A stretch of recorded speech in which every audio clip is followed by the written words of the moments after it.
They say when the universe goes dark, only the foolish keep riding toward the light. But, sometimes, the most foolish thing a human can do becomes the most heroic act in galactic history. In the depths of space where ancient evils stir and civilizations crumble like dust, where alien empires bow before forces beyond comprehension, one woman will discover that salvation doesn't always come in shining armor. Sometimes it comes in worn leather boots, with calloused hands and a heart that refuses to quit. This is the story of how a cowboy's stubborn refusal to let go of anything or anyone he cared about became the galaxy's last hope against an enemy that had already consumed 1,000 worlds. Because when everything else fails, when technology breaks down and armies scatter, there's still one thing that never gives up: human determination paired with human love. Dr. Elena Vasquez pressed her palm against the observation deck's cool metal wall as she watched the last transport ship disappear into the void. The evacuation of Research Station Omega-7 was nearly complete, but she couldn't bring herself to board the final shuttle. Not when her life's work remained unfinished in the laboratories below.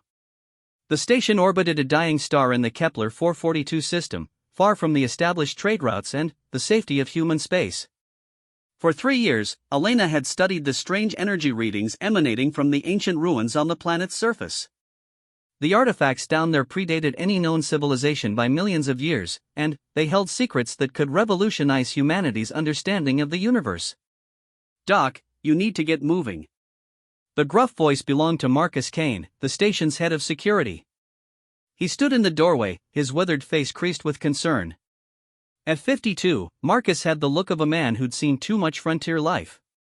His brown hair was streaked with gray, and his hands bore the calluses of someone who'd worked cattle ranches on the outer rim colonies before finding his way into station security.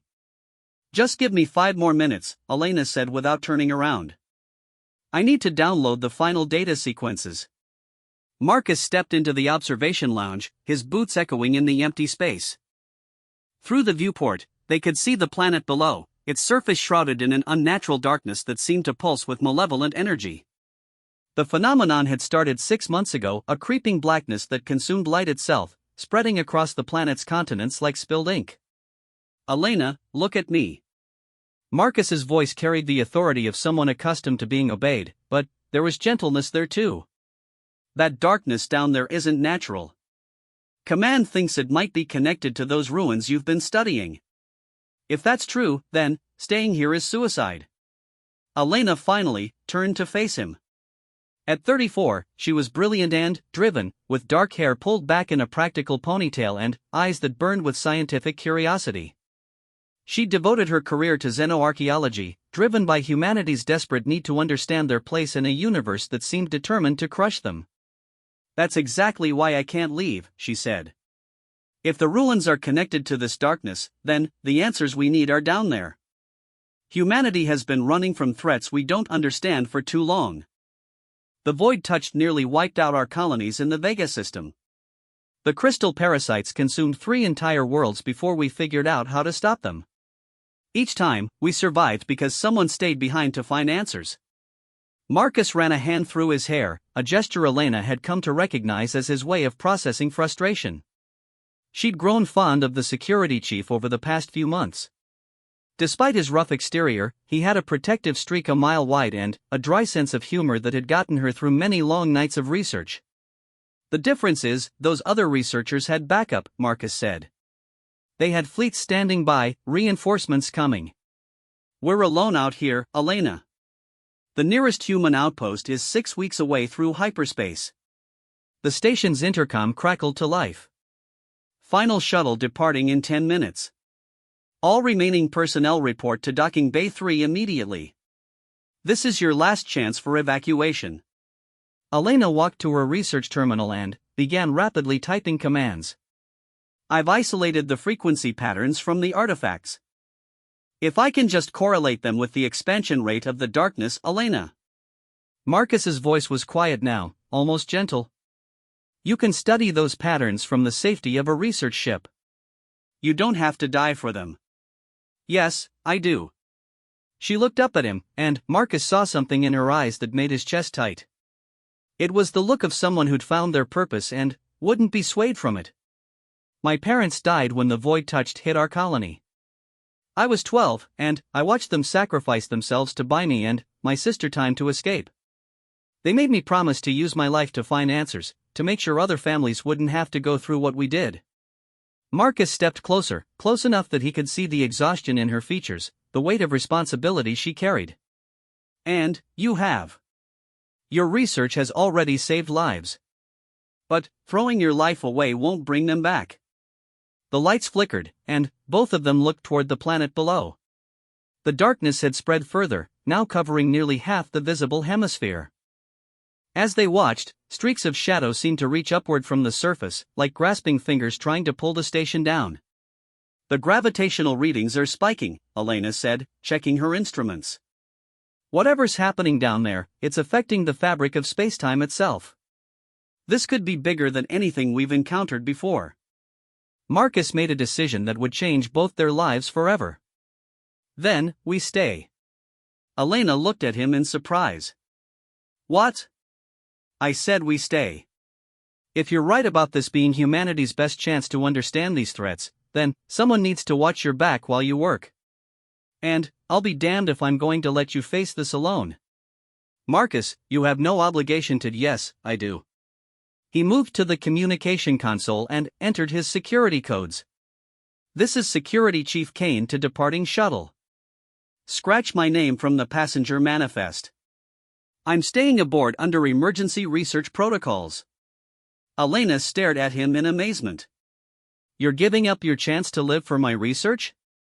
Marcus shrugged, but his eyes were serious. I've been drifting through this life for a long time, moving from one security posting to another. Never found anything worth planting my feet for. Until now. The shuttle's engines fired, and they watched through the viewport as humanity's last link to safety disappeared into the starfield.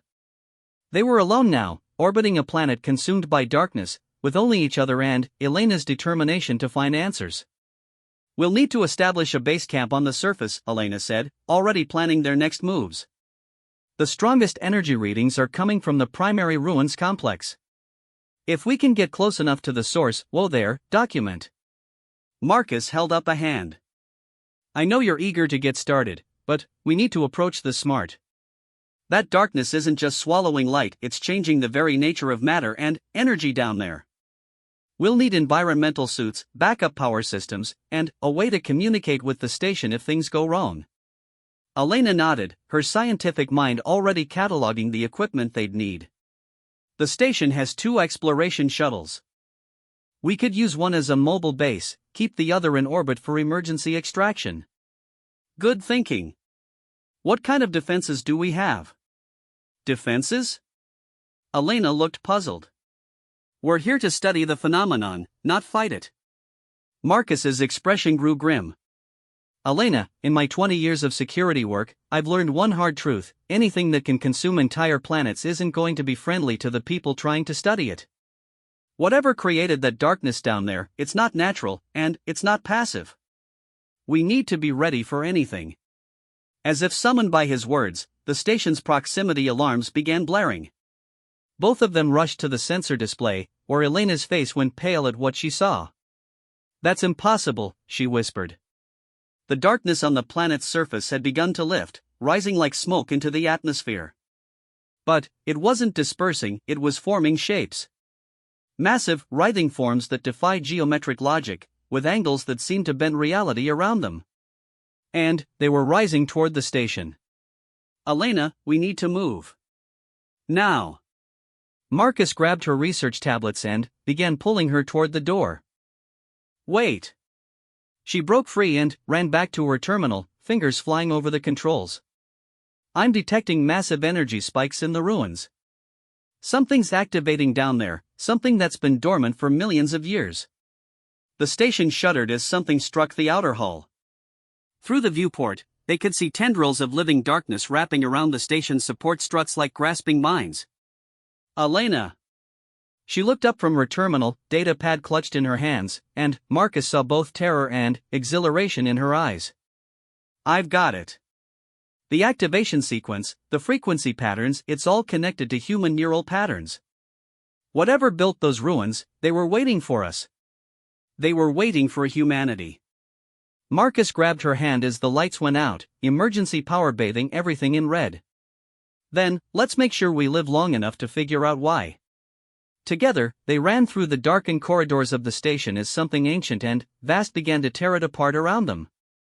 Behind them, in the abandoned laboratory, Elena's computers continued recording data streams from the planet below, documenting the awakening of forces that had slumbered since before Earth's sun was born.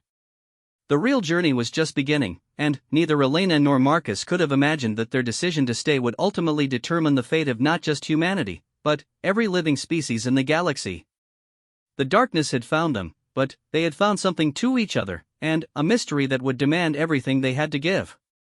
As they reached the shuttle bay, with the station groaning and buckling around them, Marcus looked at the woman whose quest for knowledge had doomed them both and saved them at the same time. He'd been a drifter all his life, but something told him his drifting days were over. Elena Vasquez had given him something to fight for, and he'd be damned if he was going to let the universe take it away from him. The shuttle's engines fired as sections of the station began to collapse into twisted metal sculptures that hurt to look at. Whatever had been sleeping in those ruins was awake now, and it had noticed them. But Marcus Kane had spent years working cattle on worlds where everything wanted to kill you, and he'd learned a simple truth: sometimes the only way through hell was to ride straight into it and trust your horse to find the other side. Elena Vasquez was going to be his horse, and he was going to be hers. Together, they'd face whatever was rising from that dark planet below, even if it meant staring into the abyss until it blinked first. The shuttle bucked and rolled as they descended through the planet's atmosphere, fighting against gravitational fields that seemed to shift and pulse with alien intelligence. Elena gripped her safety harness while Marcus wrestled with the controls, his knuckles white against the pilot's yoke. "The darkness is interfering with our instruments," he said through gritted teeth. "I'm flying blind here." Through the viewport, Elena watched tendrils of living shadow reach toward their ship like curious fingers. Where they touched the hull, she could hear a sound that wasn't quite sound, something that resonated in her bones and made her teeth ache. "There," she said, pointing toward a break in the writhing darkness. "Set us down near those ruins. The energy readings are strongest there." Marcus banked hard to the left, using skills learned from herding cattle across the broken canyons of Titan's Edge. The shuttle touched down with a jarring impact that rattled their teeth, but they were alive and in one piece. The silence that followed was deafening. Elena unbuckled her harness and moved to the sensor station. "Atmospheric readings are strange. Oxygen levels are normal, but there's something else mixed in. Some kind of particle I've never seen before. Can we breathe it?" "The computer says yes, but I'd recommend keeping our suits sealed until we know more." She looked up at him, excitement overriding her fear. "Marcus, the ruins are less than half a kilometer from here. If we can reach the central structure, I might be able to interface with whatever's generating this darkness." Marcus checked his sidearm and the emergency supplies they'd grabbed from the station. "How do you interface with something that can tear apart a space station?" "Very carefully." Elena smiled, the first genuine smile he'd seen from her in days. "But this is what I trained for. These ruins are similar to sites we've found on 12 other worlds, all of them connected somehow. The xenoarchaeology teams have been building a database for 30 years, and every piece of evidence points to the same conclusion." "Which is?" Elena pulled up a holographic display showing a star map dotted with red markers. "These aren't random alien ruins. They're part of a network, a galaxy-spanning civilization that disappeared millions of years ago. We call them the Architects. And, based on the energy signatures we've been detecting, I think they're not as gone as we believed." Marcus studied the map, his security training automatically cataloging defensive positions and escape routes. "If they're still around, why haven't we encountered them before?" "Because they're not still around in any way we understand. But their technology is. These sites are like sleeping guardians, waiting for specific conditions to activate them. And everything we've learned suggests they were designed to activate when humanity reached a certain level of development." The shuttle's external cameras showed the landscape around them, a barren plain of crystalline formations that twisted reality at their edges, creating optical illusions that made Elena's head spin. The central ruins rose from this alien geometry like a mountain of black glass, its surfaces covered in patterns that seemed to shift when she wasn't looking directly at them. "Elena!" Marcus's voice was quiet, controlled. Look at the external readings. She turned to the sensor display and felt her blood run cold. The darkness surrounding their landing site wasn't random, it was organizing itself. Streams of shadow flowed across the ground like liquid night, all converging on their position. It knows we're here, she whispered. Then, we better get moving before it decides what to do about us. Marcus grabbed his gear pack and moved toward the shuttle's airlock. How long do you need inside those ruins? I don't know. Hours, maybe days. The architect technology doesn't work like anything in our databases. It responds to consciousness as much as it does to physical manipulation. Marcus paused at the airlock controls. Consciousness? Think of it as technology that reads minds. Not exactly, but close enough. The theory is that the architects evolved beyond physical forms millions of years ago, becoming beings of pure thought and energy. Their machines respond to mental patterns, intentions, emotional resonance. Great. So we're dealing with telepathic alien ghosts who left behind mind-reading death machines. Marcus's dry humor helped ease some of the tension. Just another day in paradise. Elena laughed despite their situation. When you put it like that, it sounds almost mundane.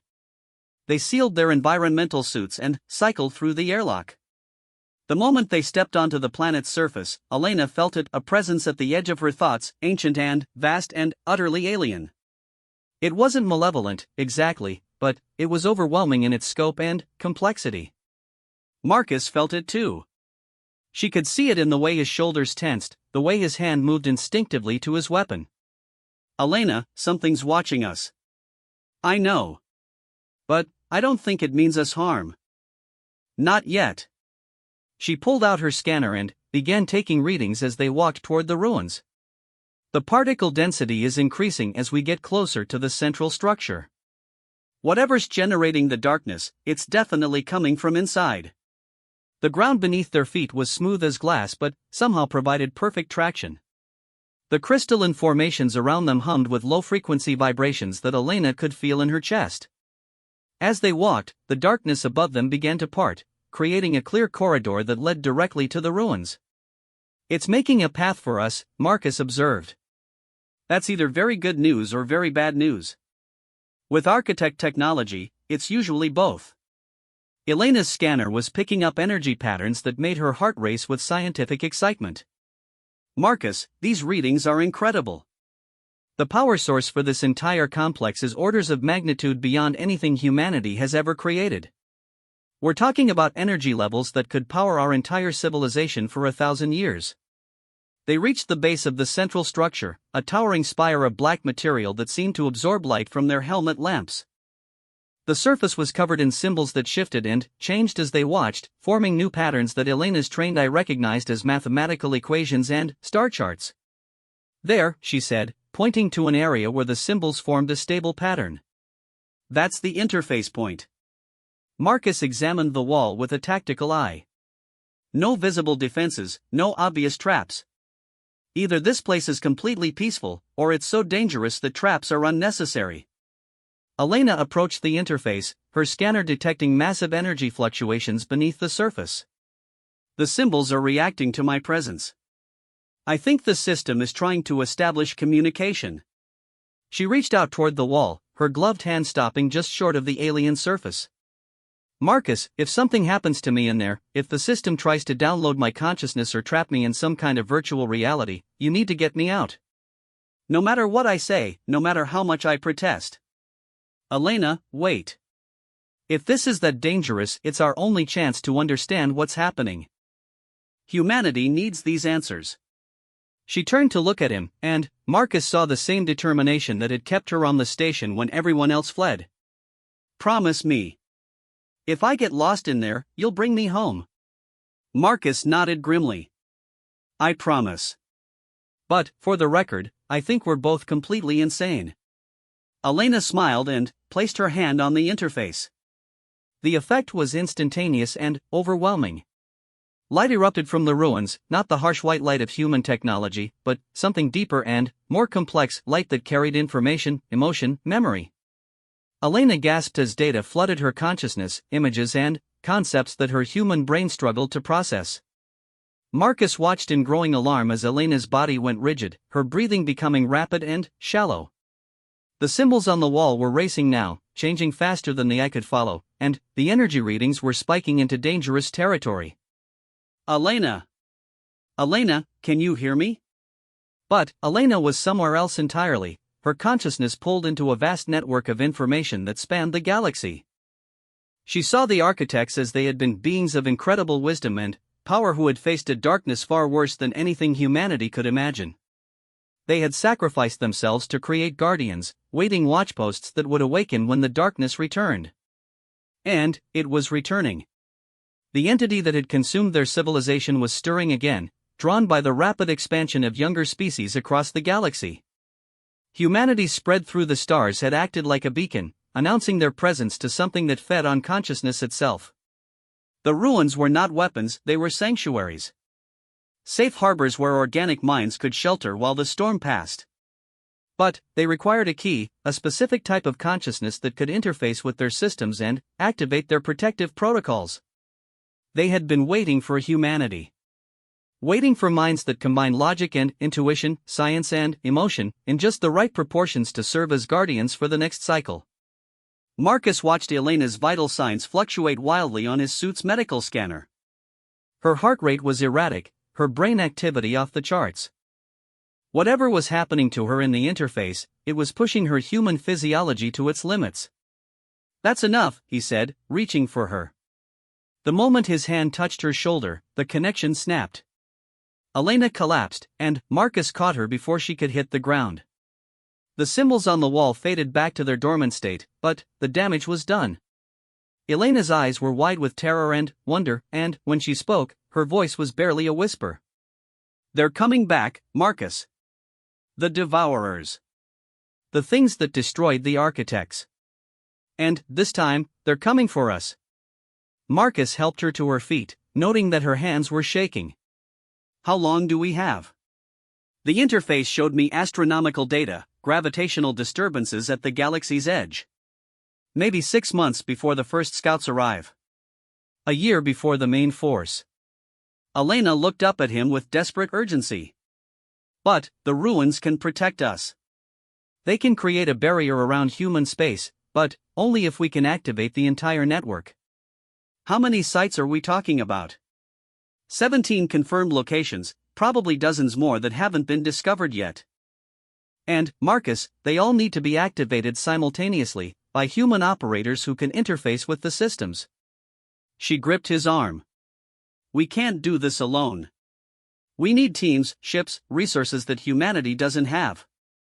Marcus processed this information with the methodical approach that had kept him alive through decades of frontier security work. "Then, we better start making some allies. What about the other species? The Vialians, the Corvani, the Hegemony?" Elena shook her head. The interface was clear. The network only responds to human consciousness patterns. Something about the way our brains evolved, the balance between our analytical and creative centers. Other species are either too logical or too intuitive, but humans are right in the middle. So the fate of the galaxy depends on a species that's been in space for less than 300 years. Marcus couldn't help but laugh at the cosmic irony. No pressure there. Elena managed a weak smile. The architects chose well. We're stubborn enough to keep fighting even when the odds are impossible, and crazy enough to think we can win. The darkness around the ruins was beginning to shift again, and Marcus could see new patterns forming in the alien geometry of the crystalline plane. "Elena, we need to get back to the shuttle and figure out our next move. How do we contact Earth Command when we're 6 weeks from the nearest human outpost?" "We don't go to Earth Command. We go to someone who has the resources and the connections to mobilize the galaxy." Elena stood straighter as her strength returned, the fear in her eyes replaced by determination. "We go to Admiral Sarah Chin." Marcus knew the name. Everyone in human space knew Admiral Chen, the hero of the Battle of Proxima Station, the woman who had held off a hegemony invasion fleet with nothing but tactical brilliance and sheer bloody-mindedness. If anyone could organize a galaxy-spanning defense network, it would be her. Chen's been operating out of the frontier zones for the past 5 years, trying to build alliances with the independent colonies, Elena continued. She has ships, resources, and, most importantly, she has credibility with species that don't trust Earth Command. As they walked back toward the shuttle, Marcus felt the weight of responsibility settling on his shoulders like a heavy coat. He'd signed up to protect a research station, not save the galaxy. But, looking at Elena, seeing the mix of fear and hope in her expression, he knew he was in this until the end. Elena, he said as they reached the shuttle's airlock. When this is over, when we've saved the galaxy or died trying, remind me to take you somewhere peaceful. Maybe a cattle ranch on one of the rim worlds, where the biggest threat is a stampede and the most complex decision is what to have for dinner. Elena smiled as she cycled the airlock. It's a date, Cowboy. But, first, we've got some ancient alien technology to master and galactic apocalypse to prevent. Marcus fired up the shuttle's engines as the ruins behind them began to pulse with new energy. The interface had awakened something in the network, sending signals across space to sites that had slumbered for millions of years. Somewhere in the galaxy, other guardians would be stirring, other minds would be called to serve. But, for now, it was just the two of them against the darkness, carrying the future of all organic life in their hands and hoping like hell they were strong enough to see it through to the end. The journey to Admiral Chen's fleet took 3 weeks through hyperspace, with Elena spending most of the time analyzing the data she'd extracted from the ruins while Marcus kept their stolen research vessel running on determination and creative engineering. They'd commandeered the ship from the abandoned Omega-7 station, and, while it was built for deep space exploration, it wasn't designed for the kind of sustained travel they were demanding of it. Power couplings failing again, Marcus called from the engine compartment. Give me another hour and I'll have it jury-rigged back together. Elena looked up from her holographic displays, where streams of architect data flowed in patterns that made her eyes water. The hyperspace beacon shows we're 6 hours out from Admiral Chen's last known position. Think we'll make it? This ship's held together by prayer and spare parts for the past week. What's 6 more hours? Marcus's voice carried the confidence of someone who'd coaxed life from broken machinery more times than he could count. How's the data analysis coming? Better than I hoped, worse than I feared. Elena saved her work and stretched, working the kinks out of her neck.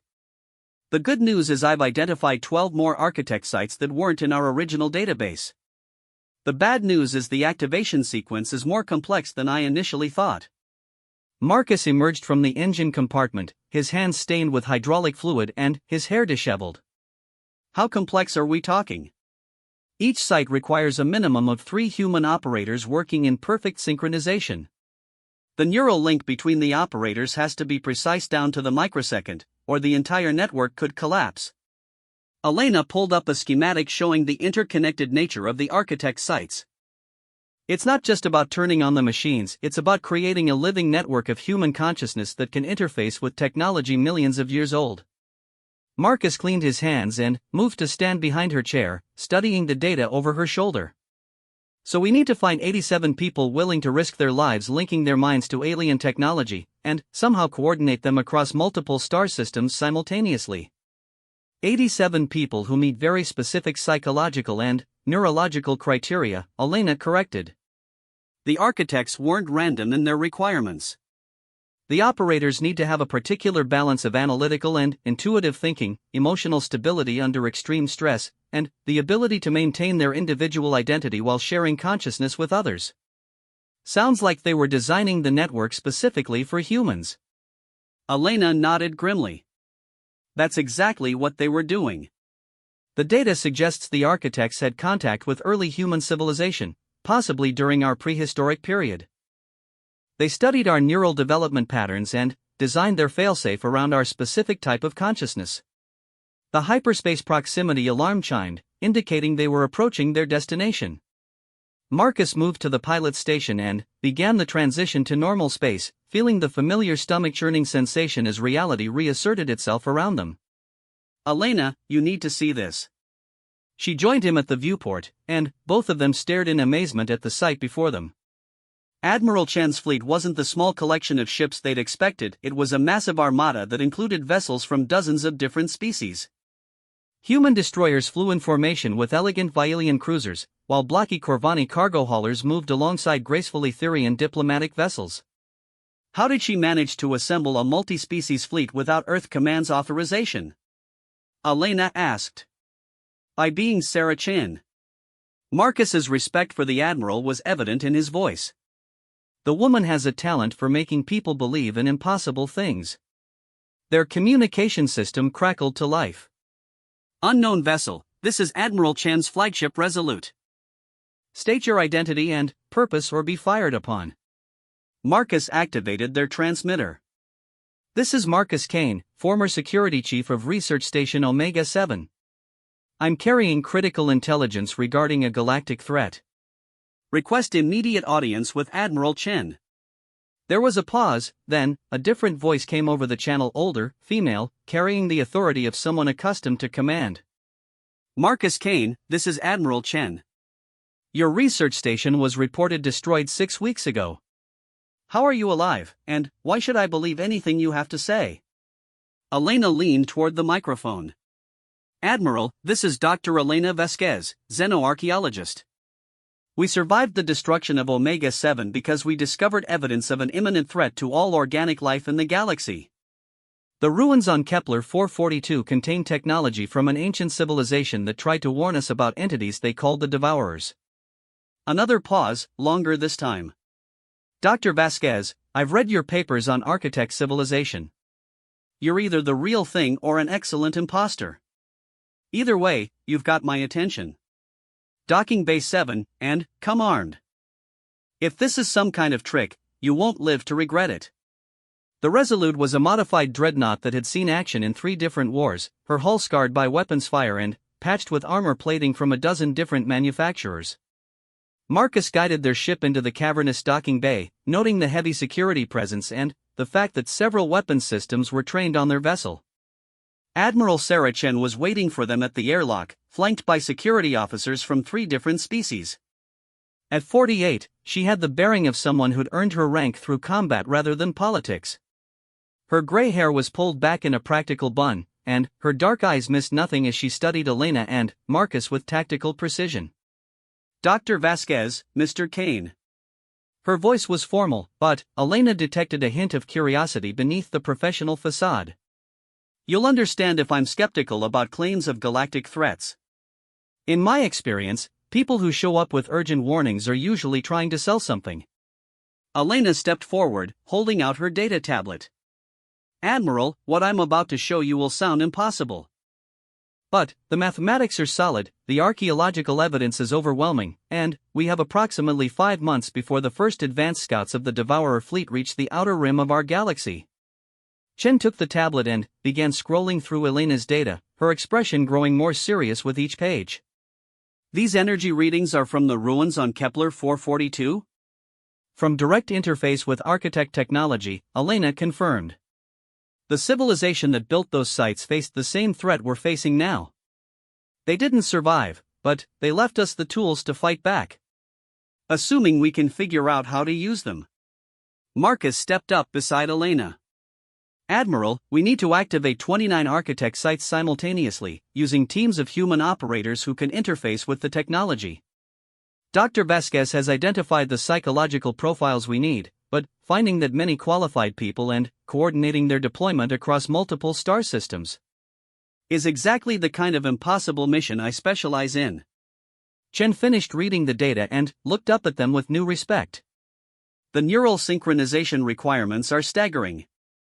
We're talking about creating a temporary gestalt consciousness spanning light years. Elena nodded. The architects called it the Guardian Network. When activated, it creates a barrier of manipulated spacetime that the Devourers can't penetrate. But it requires constant human oversight. The operators have to remain linked for the duration of the threat. How long are we talking about? Elena hesitated. Based on the historical data from the architects' last encounter with the Devourers, anywhere from 6 months to several years. Chen was quiet for a long moment, processing the implications. Around them, the docking bay hummed with activity as ships from a dozen different species prepared for missions that none of them fully understood. I've been building this alliance for 5 years, Chen said finally. trying to create a united front against the expansion of the hegemony. But what you're describing would require resources and coordination on a scale that's never been attempted. The hegemony won't matter if the devourers reach inhabited space, Elena pointed out. According to the architect records, these entities don't distinguish between species or political affiliations. They consume consciousness itself, converting organic minds into extensions of their collective intelligence. Marcus stepped forward. Admiral, I know this sounds insane. 6 weeks ago, I was a security chief on a research station, worried about equipment failures and scheduling conflicts. Now we're talking about saving the galaxy. But I've seen what Dr. Vasquez can do when she interfaces with architect technology. If she says this is our only chance, I believe her. Chen studied Marcus with new interest. You're not military, Mr. Kane. What made you decide to risk your life for this mission? Marcus glanced at Elena, then back at the Admiral. Sometimes you find something worth fighting for. Sometimes that thing needs you to be more than you thought you could be. I reckon the galaxy's worth fighting for, and Dr. Vasquez deserves someone watching her back while she saves all our lives. Elena felt a warmth spread through her chest at Marcus's words, but she forced herself to focus on the mission. Admiral, we've identified 17 potential operators within your fleet alone. People with the right neurological profiles and the psychological stability to handle the interface process. You want to use my people as experimental subjects for untested alien technology? Chen's voice carried a warning edge. I want to give them the chance to be heroes, Elena replied. The interface process is dangerous, yes. But the alternative is the complete extinction of organic life in this galaxy. The devourers don't negotiate, they don't show mercy, and they don't stop until every thinking mind has been absorbed into their collective consciousness. Chen was silent for several minutes, studying the data tablet and occasionally glancing at Elena and Marcus. Finally, she made a decision that would determine the fate of billions. Dr. Vasquez, you'll have access to my xenoarchaeology team and all the resources we can spare. Mr. Kane, I'm appointing you as security liaison for this project. If we're going to attempt something this audacious, we need people we can trust absolutely. She paused. But I want one thing understood. The moment I determine that this Guardian network poses a threat to my people or this alliance, the project ends. Permanently. Elena nodded. Understood, Admiral. But once you see what the architect technology can do, once you experience the interface yourself, you'll understand why this is our only hope. You're assuming I'm going to be one of your operators, Chen said with a slight smile.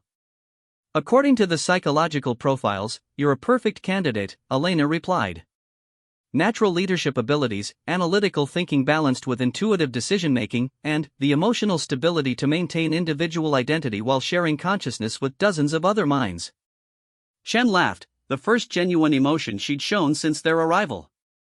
Dr. Vasquez, you just described the basic requirements for any successful fleet commander. Are you saying the architects designed their network specifically for military leaders? Not military leaders specifically, but people who can maintain their sense of self while being responsible for others. People who can make life or death decisions under extreme pressure while remaining connected to their humanity. Elena smiled. People like you, Admiral. Marcus watched the exchange with growing optimism. Chen was considering the proposal seriously, which was more than they'd dared hope for when they'd begun their desperate journey to find her. All right, Dr. Vasquez. You've got 3 days to prove your theory works. I want to see a successful interface between one of your operators and a piece of architect technology before I commit my entire fleet to this mission. Chen gestured to her aide. Commander Torres will assign you quarters and provide access to our research facilities. And Dr. Vasquez? Yes, Admiral? I hope you're right about this Guardian network. Because if you're wrong, we're about to waste the last 5 months of organic life in this galaxy chasing shadows and ghost stories. Elena felt the weight of that responsibility settle on her shoulders, but she also felt something else, hope. They'd found an ally, someone with the resources and the vision to make their impossible mission possible. Now all they had to do was prove that humanity was ready to interface with technology that could save or damn them all. As they were escorted to their quarters, Marcus leaned close to Elena's ear. No pressure, document. Just the fate of the galaxy riding on whether you can make alien technology play nice with human consciousness. Elena smiled grimly. I've been carrying that pressure for weeks, Marcus. The difference is now we have help. Admiral Chen is exactly the kind of person we need, someone who understands impossible odds and refuses to back down from them. Sounds familiar, Marcus said, looking at her with an expression that made her heart skip a beat. Elena realized that somewhere between the ruins of Omega-7 and the deck of the Resolute, Marcus Kane had become more than just her protector. He'd become her anchor, the steady presence that kept her grounded when the magnitude of their mission threatened to overwhelm her. And, judging by the way he looked at her, she'd become something equally important to him. They had 3 days to prove that humanity could master architect technology.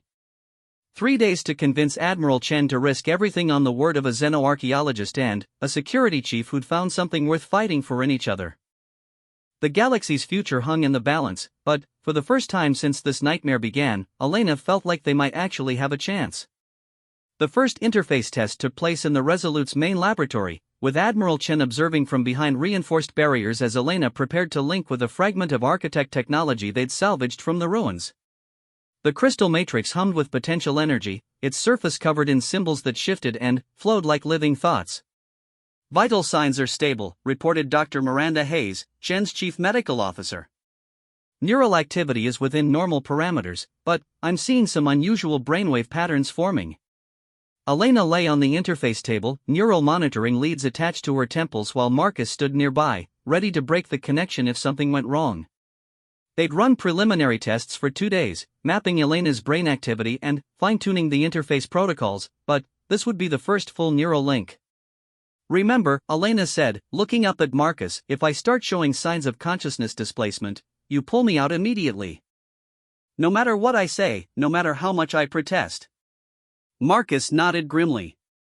Just like on the planet. I've got your back, document. Elena activated the interface, and, immediately the laboratory faded away as her consciousness was pulled into the architect network. But, this time was different. Instead of the overwhelming flood of information she'd experienced before, the data came in manageable streams, organized and categorized by the fragment's limited processing power. She found herself standing in a virtual space that defied geometric logic, surrounded by floating displays that showed star charts, energy readings, and tactical data from across the galaxy. And she wasn't alone. "Welcome, Guardian," said a presence that wasn't quite a voice, wasn't quite a thought. "We have been waiting." Elena turned toward the source of the communication and saw a figure that was both there and not there, a shadow of consciousness left behind by the architect civilization.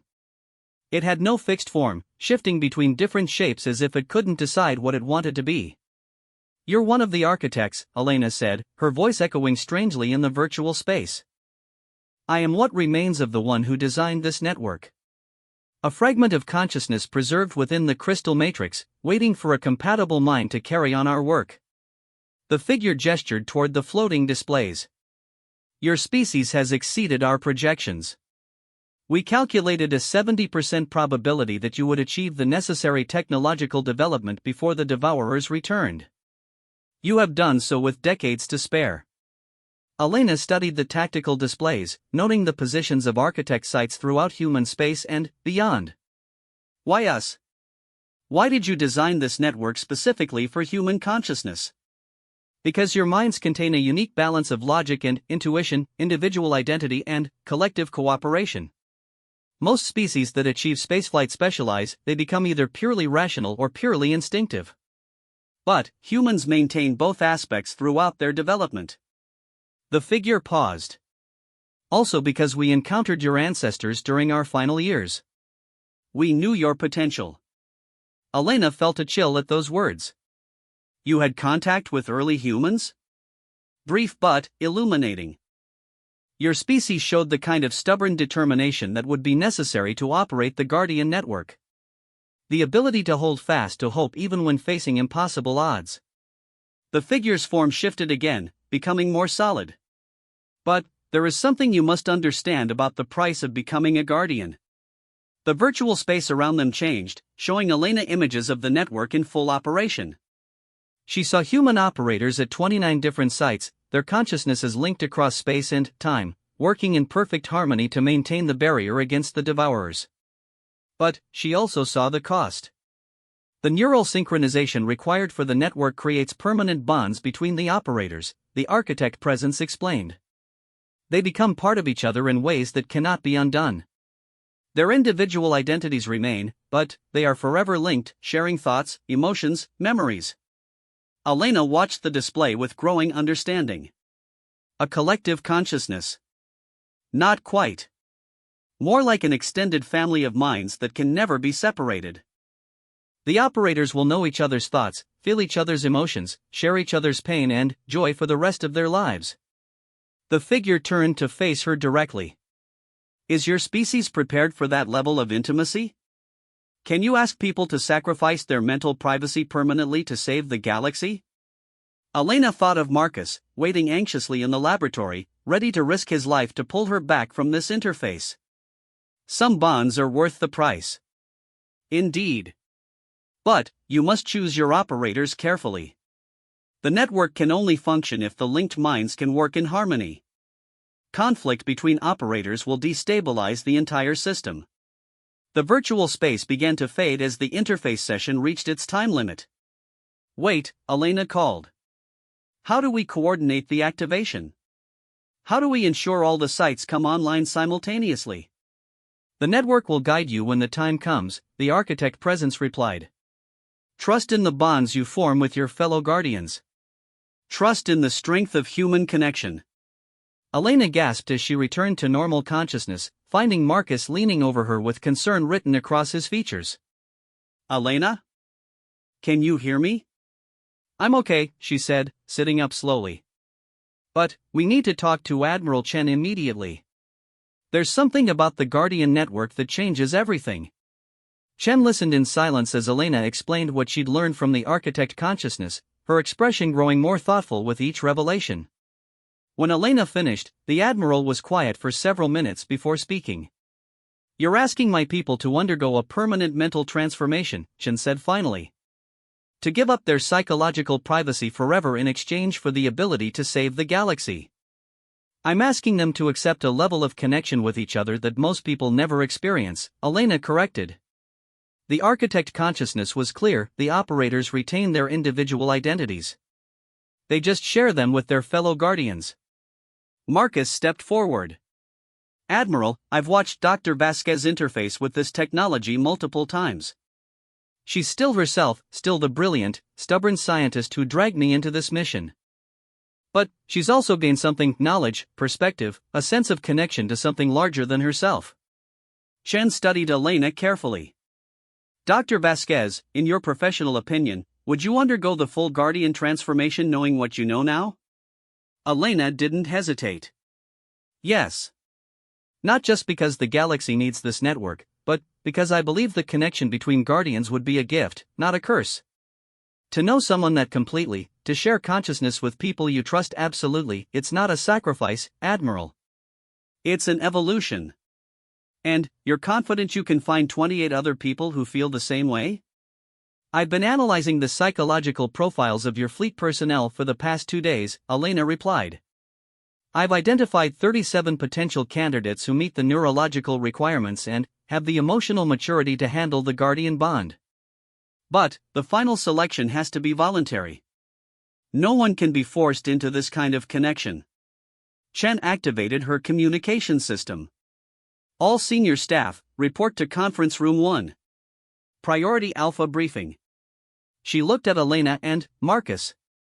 Dr. Vasquez, you're about to ask some of the finest officers in the fleet to undergo permanent mental modification based on the word of an alien consciousness that's been dead for millions of years. I hope you're a better salesman than you are a scientist. The senior staff meeting lasted 6 hours, with Elena explaining the Guardian network to department heads from a dozen different species. The questions were intense, the skepticism palpable, but gradually the assembled officers began to understand both the necessity and the opportunity that the network represented. Commander Sarah Martinez, Chen's tactical officer, was the first to volunteer. Admiral, I've been fighting the hegemony for 8 years, watching them expand their territory and subjugate independent colonies. If this network can stop something worse than the hegemony, count me in. Dr. Hayes raised her hand next. The medical data Dr. Vasquez has shown us indicates that the Guardian Bond could revolutionize our understanding of consciousness and neural function. I volunteer for the program. One by one, other officers stepped forward. Engineers who wanted to understand architect technology, scientists eager to study consciousness at the quantum level, tactical officers who saw the network as the ultimate defense system. By the end of the meeting, 31 people had volunteered to become Guardians. Admiral Chen was the last to speak. Dr. Vasquez, you've convinced my staff to undergo an irreversible transformation based on theoretical science and alien technology. That takes either remarkable persuasive ability or genuine conviction in your cause. She paused. I choose to believe it's conviction.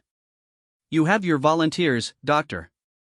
Now prove that humanity is ready to become something more than we've ever been before. Over the next week, the volunteer Guardians underwent intensive preparation. Elena worked with each of them individually, helping them understand the interface process and the nature of the mental bond they would share. Marcus coordinated security for the project, ensuring that the architect technology was protected from both external threats and internal sabotage. The volunteers came from diverse backgrounds, humans from Earth and the frontier colonies, working alongside Violian psychics and Corvani engineers who had volunteered to support the project even though they couldn't interface with the network directly. The preparation sessions revealed the depth of connection that would exist between Guardians, as volunteers began to sense each other's thoughts and emotions even before the full activation. Lieutenant Commander James Park, a navigation specialist, described the sensation during one of Elena's briefing sessions. It's like having a conversation with someone in the next room, except the room is inside your head. I can feel Commander Martinez's determination, Dr. Hayes' curiosity, even Admiral Chen's protective instincts toward the fleet. Elena nodded. That's exactly what the architect consciousness described. You're developing empathic links with your fellow volunteers. When the network goes fully active, those links will deepen into permanent connections. And, we'll be able to coordinate the defense against the Devourers through these connections? Asked Dr. Hayes. More than coordinate, Elena replied. You'll become a collective intelligence with individual components. The network will allow you to process information and make decisions at speeds that no single human mind could match. Marcus watched the preparation sessions with growing admiration for the volunteers.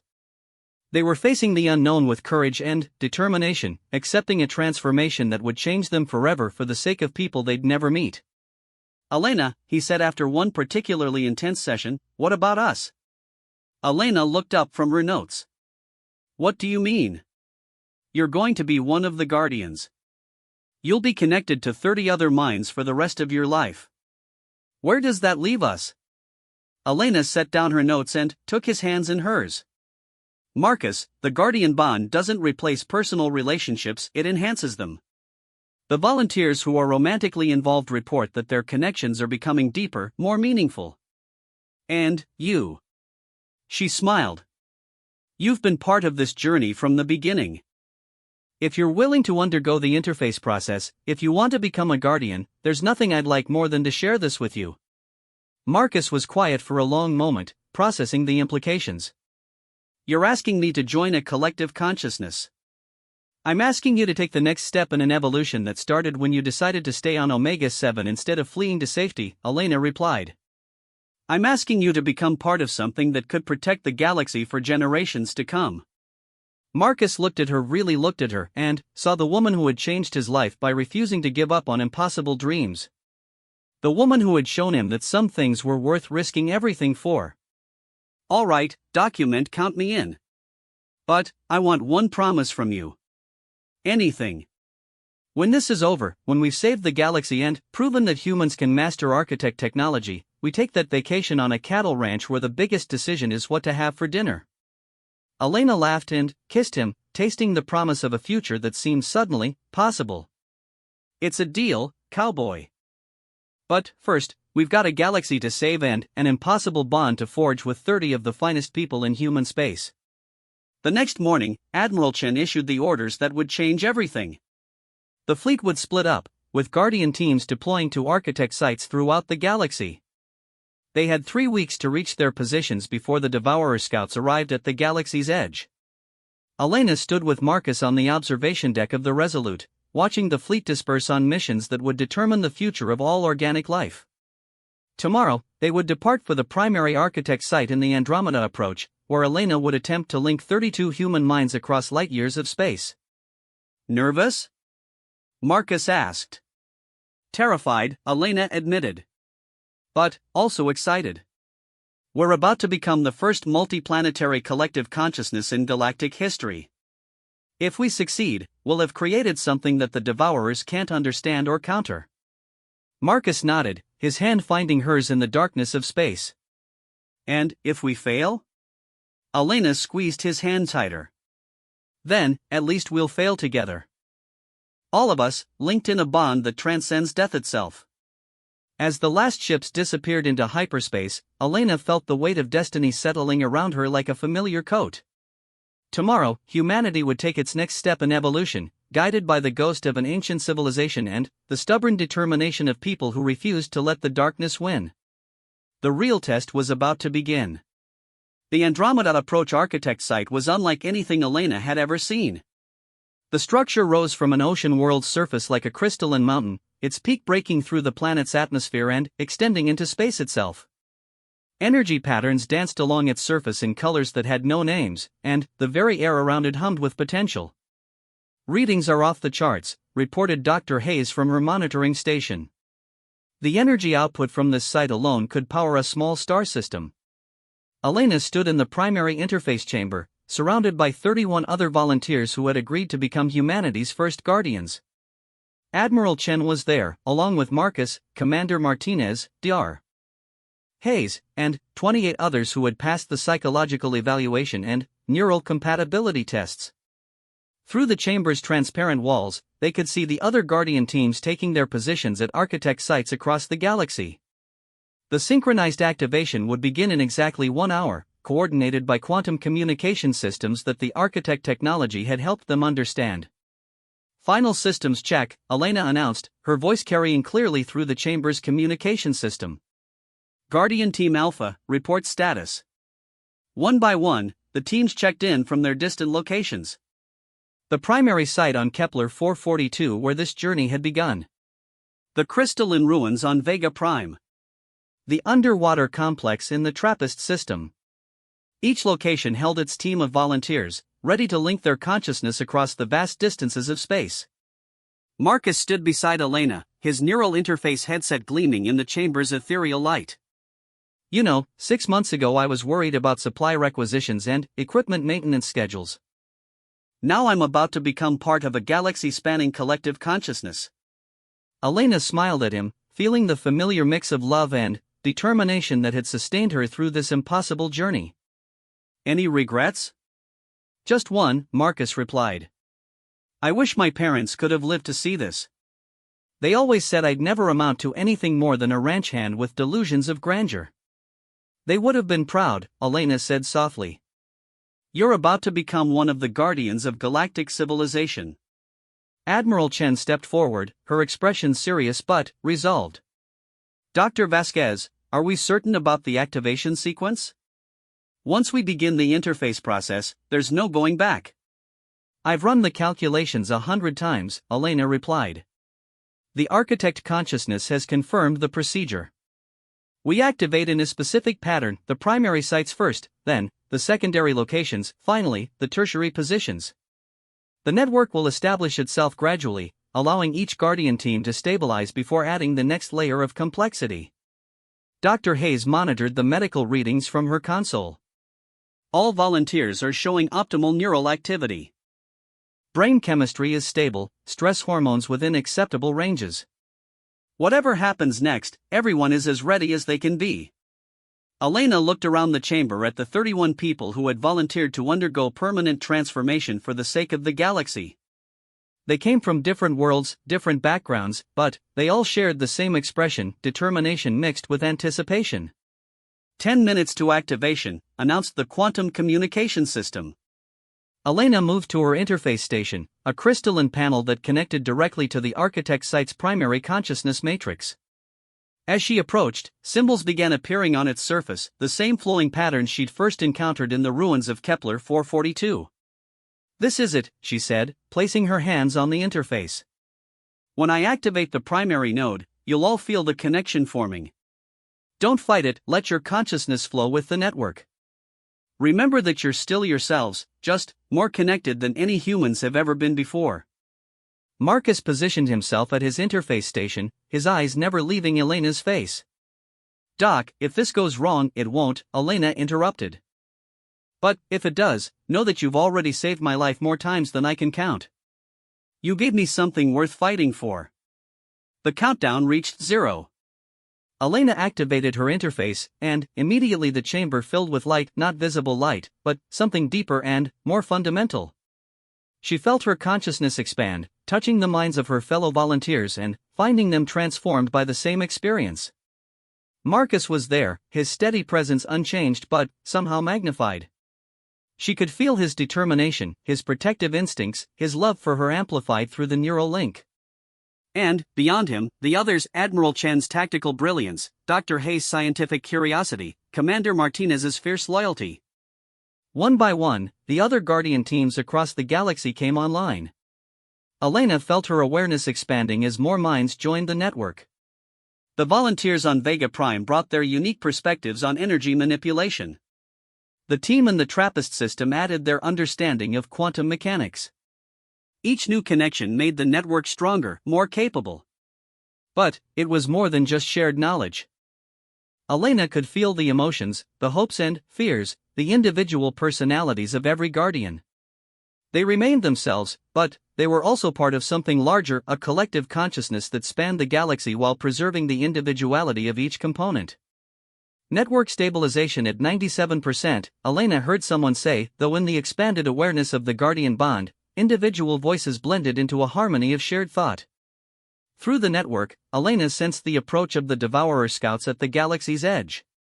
They came like a wave of anti-existence, consuming matter and energy and consciousness itself. But, as the Guardian network fully activated, she felt something else, a barrier of twisted spacetime forming around human space and the worlds of their allies. The Devourers struck the barrier and recoiled, their advanced scouts dissolving against the protective field like shadows meeting sunlight. Through the network's enhanced perception, Elena could sense their confusion and rage. For millions of years, nothing had been able to resist their advance. But the Guardian network was something they had never encountered, a collective consciousness based on cooperation rather than consumption, individual growth rather than absorption. "It's working," Elena whispered, her voice carrying across the network to every Guardian position. "The barrier is holding." But, even as she spoke, she sensed the Devourers adapting, probing the network for weaknesses. They were ancient and cunning, with eons of experience in breaking down the defenses of organic civilizations. "They're testing us," Admiral Chen's voice came through the network link. "Looking for flaws in our coordination." Elena felt Marcus's presence strengthen beside her, his consciousness intertwining with hers as he channeled energy to reinforce the weakening sections of the barrier. Around the galaxy, other Guardians did the same, their individual strengths combining to shore up the network's defenses. The first major assault came 3 hours later. The Devourers launched themselves against the barrier in a coordinated attack that would have shattered any conventional defense. But the Guardian network was not conventional, it was a living system that adapted and evolved in real time, guided by 32 human minds working in perfect harmony. Elena felt the attack like a physical blow, but the network absorbed the impact and distributed it across all the Guardian positions.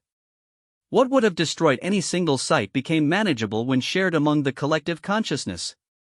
"Barrier integrity holding at 85%, reported Dr. Hayes. "But we can't sustain attacks like that indefinitely."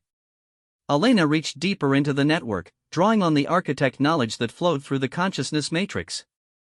There had to be a way to end this permanently, not just hold the Devourers at bay.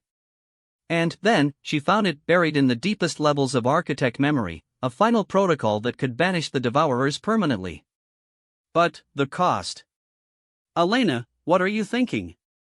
Marcus's voice carried concern through their link. The architects left one final option, Elena replied, her consciousness sharing the knowledge with the entire network. A way to turn the Guardian network from a defensive barrier into an offensive weapon. We can create a pulse that will drive the Devourers back to the void between galaxies and seal them there permanently. Admiral Chen's tactical mind immediately grasped the implications. What's the price? Elena hesitated, feeling the weight of the decision. The pulse requires all the energy the network can generate.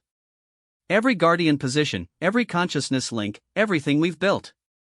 It will burn out the architect technology permanently and sever the mental bonds between us. The silence that followed was profound, 32 minds considering a choice that would save the galaxy at the cost of their unique connection. Marcus was the first to speak. Elena, you're talking about giving up the most incredible bond in human history. The Guardian network could revolutionize our species, help us evolve into something magnificent. And that evolution will mean nothing if the Devourers break through our defenses and consume every thinking mind in the galaxy, Elena replied. We became Guardians to protect organic life, not to preserve our own transformation. Dr. Hayes added her voice to the network discussion. The medical data indicates that severing the Guardian bonds won't harm us physically. We'll simply return to normal human consciousness levels. But we'll lose each other, Commander Martinez said, her voice heavy with emotion. This connection we've built, it's the most beautiful thing I've ever experienced. Elena felt tears streaming down her face as she considered the choice. Through the network, she could feel every Guardian struggling with the same decision.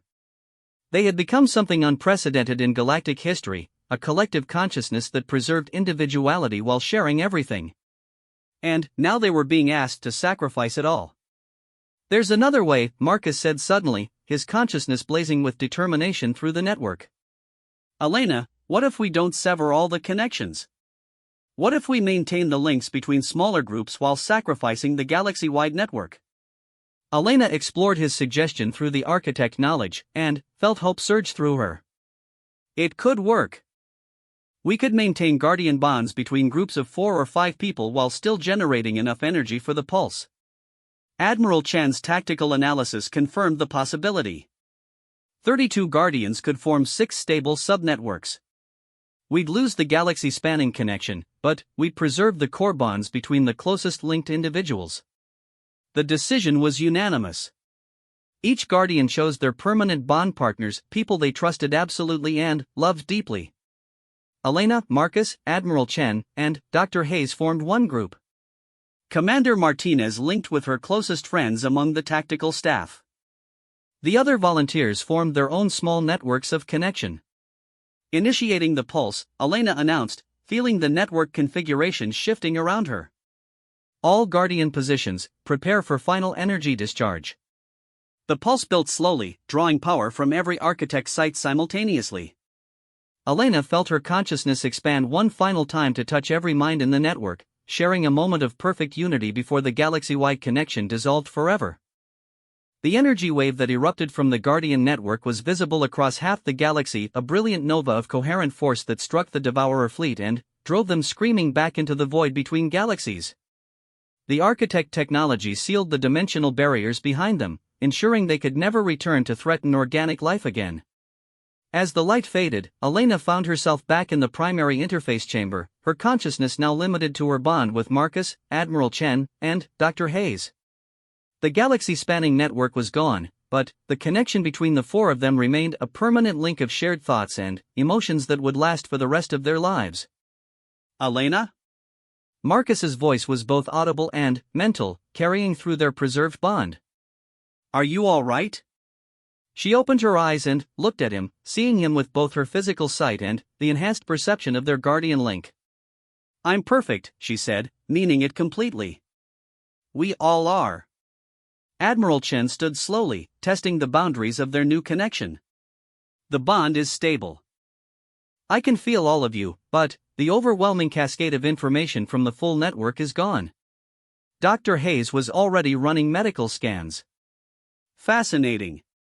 Our brain activity shows permanent changes, but they're localized to the connections between our specific group. We become a micro-collective while maintaining our individual identities. Around the galaxy, the other Guardian teams were reporting similar results. The immediate threat was over, the Devourers were gone, driven away by the sacrifice of beings they could never have understood. But, the legacy remained in the small groups of humans who would forever share consciousness in ways that previous generations could never have imagined. Elena walked to the chamber's observation window and looked out at the stars, feeling Marcus's presence beside her through both physical proximity and their mental link. The galaxy was safe, but, more than that, humanity had taken its next step in evolution. Not as a single collective consciousness, but as communities of connected minds that preserved both unity and individuality. So what now? Marcus asked, his arm slipping around her waist. Elena smiled, feeling the warmth of their bond, both emotional and literal. Now we go find that cattle ranch you promised me. Somewhere peaceful, where we can learn what it means to be human and, more than human at the same time. Admiral Chen joined them at the window, her tactical mind already planning the future. The galaxy will need to be rebuilt. The Devourer attacks damaged a lot of infrastructure, and will need to help the independent colonies recover. The Guardian bonds could be the foundation for a new kind of civilization, Dr. Hayes added through their link. Small groups of connected minds working together, sharing knowledge and emotions while maintaining individual creativity and growth. Elena nodded, feeling the future spreading out before them like an uncharted starfield. The immediate crisis was over, but the real work was just beginning. Humanity had become something new during their time as Guardians, and that transformation would ripple through generations to come.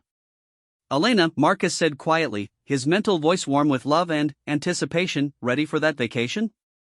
Elena laughed, feeling joy echo through their four-way bond. More than ready, Cowboy. We've earned some peace and quiet. As they prepared to leave the architect site, Elena took one last look at the crystal matrix that had changed their lives forever. The technology was dormant now, its purpose fulfilled, but the connections it had forged between human minds would last forever. She'd set out to save the galaxy and found something even more precious, a love that transcended individual consciousness, a bond that united her with the best friends and partners she could ever imagine, and a future bright with possibilities that no single human mind could have envisioned. Marcus's hand found hers as they walked toward their ship, and, through their link, she felt his absolute certainty that whatever came next, they would face it together. All of them, connected by bonds that death itself could not sever, united in love and purpose and the quiet satisfaction of having saved everything that mattered. The Cowboy had never let go, and now he never would. None of them would ever be alone again, and the galaxy was safe in the hands of those who understood that the greatest strength came not from standing alone, but from standing together in connections deeper than space and time itself. The real adventure was just beginning.